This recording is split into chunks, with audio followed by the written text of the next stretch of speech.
Percy soon arrived back with the coaches. Lightning was pleased, but he was also concerned. "Nice one, Percy," he said. "But are you sure about these coaches?" he asked. "These ones have been used all the time on the branch lines." "I know," puffed Percy, "but it's unusual to see them in class system, so it's an unusual training." "Yeah," agreed Mater. "Let's get started." But Lightning was still a little worried. What if it wasn't a good idea after all? Meanwhile, Thomas and James just came back from their work. They looked to their left and gasped. There was the biggest plane James and Thomas had ever seen. "That was the plane I rode in with Finn to save the world!" exclaimed James. Thomas was surprised. What could it be doing on Sodor? Then he looked to his right and gasped. There was Finn again. He was talking to the other engines, and next to Finn was a purple sports car. It was exactly the one that matched Percy's description, but it had no rings. "That can't be the one that can fly, can it?" thought Thomas. Hello?" he puffed politely. "Ah, Thomas, James, you're just in time. Our meeting is about to start," said Finn. That's great, Finn," said Thomas, "but, your name, Mrs. Thomas was trying to be polite to the purple car. "Oh, sorry," she said. "It's Shiftwell, Holly Shiftwell," said the car. "Pleased to meet you, Holly, and in fact I've been an agent too," puffed James. "You don't need to tell me that, James," sniffed Holly, "because Finn told me all about it." "Oh," puffed James. "So, everyone, tell us what's been going on this island so we can solve it." "Well, engines are going missing," puffed Edward. "Stepney and Spencer have gone missing, which means there's an engine napper on the loose," added Duck. "They left a patch of oil," added Gordon, "which means the napper is a diesel engine," finished Henry. "I see," said Finn. "Well, we better get started so we can catch that crook. But how are we going to get it all done in time? We've got a railway show coming up in 3 days, and we've only got until then to solve the mystery." Edward was worried. "Don't worry, everyone," said Finn. "We'll make sure we all get it done in time. Tonight, you'll all go out in pairs, remain silent and look for clues, and I'll show you weapons." "But we never done any agent missions before," puffed Duck. He was worried now. "It's okay, Duck," sniffed James. "You've got me to show you what to do. I'm a special agent already, and I'm the best agent there is. Best agent, better than anyone," ballistic James. And then something shocking happened. Holly had zapped James with her gadget on her wheel rims. "You read our minds," chuckled Thomas. "Well, he was getting on my nerves. Ballistics are not the best agents." "Maybe so," said Finn, "but I told you to save the zapping until we catch the criminal." Later, at a special workshop, Finn and Holly were scanning Thomas with a special monitor. Thomas was up to his axles in monitoring equipment.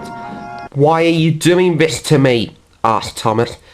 "To analyse you so you can become a secret agent like James," answered Finn. "Oh," said Thomas. "Okay, Holly," said Finn. "What's up with the tank engine?" "His name is Thomas the Tank Engine, Finn," said Holly. "He is one of James's friends." "Surely you should know that by now," sniffed James. "He is the perfect combination of every type of steam engine known to man. The fleet of wheels of the Gresley A4, the looks of the Billington E2, with the bravery of a Great Western Railway Class 37XS class." "Will you stop monitoring me?" huffed Thomas. "It's getting on my nerves."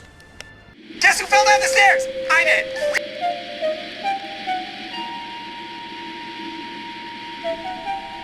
He's also got a dash of that dog from that American cartoon that James told me about earlier, which I can't quite explain, added Holly. Then, the image of Dudley Publey faded, and it turned into a picture of Percy, and at the same time, Thomas felt sad. The equipment also shows what the engine is thinking of. Do you also have a habit of that saddle tank engine? Asked Holly. No, I just wish my best friend was here, and he explained what had happened. Ah, you poor thing, said Holly. You must have missed a special friend then. More like a silly engine, sniffed James. James, stay out of this, shouted Thomas crossly. Don't worry, Thomas, we'll find him, said Finn. No, it's my fault I upset him, so I'm going to do it. But to do that, can you guys teach me everything you know, so I can do all the cool things he can do, so I can find Percy and make the Fat Controller proud of me? Asked Thomas. Of course, Thomas, said Finn. Sure, agreed Holly, but only if you tell us how you managed to survive as the last D2. Well, I'm not exactly the last D2 still in service. Another one is coming tonight, but that's the deal. What do we do next?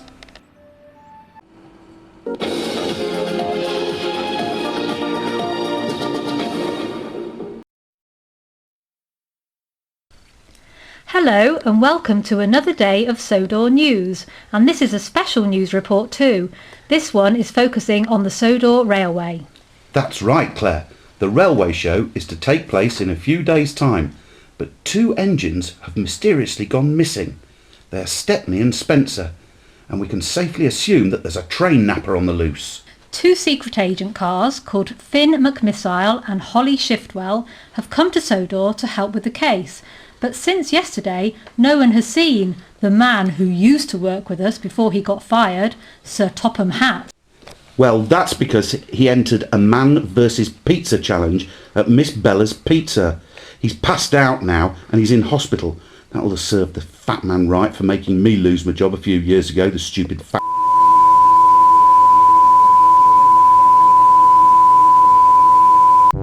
Meanwhile, Percy and the others have finished making their train.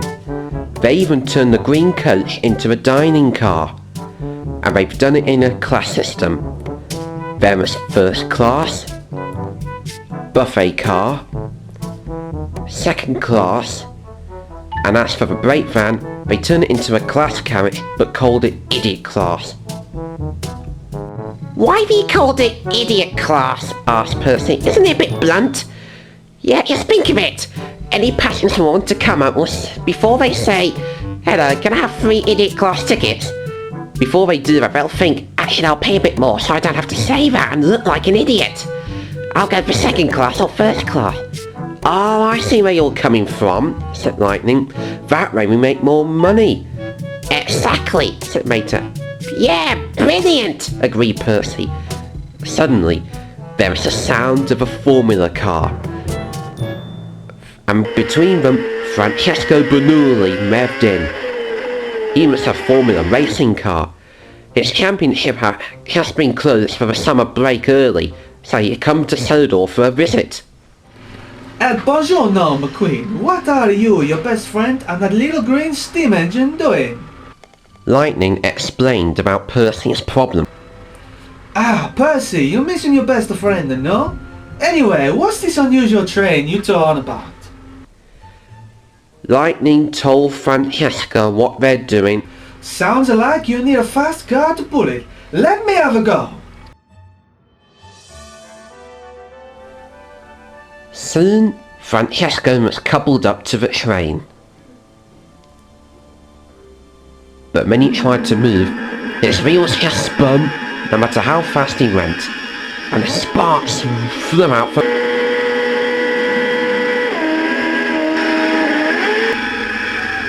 Mamma mia, what's happening to me? I'm not moving. Percy, just come and give me a push.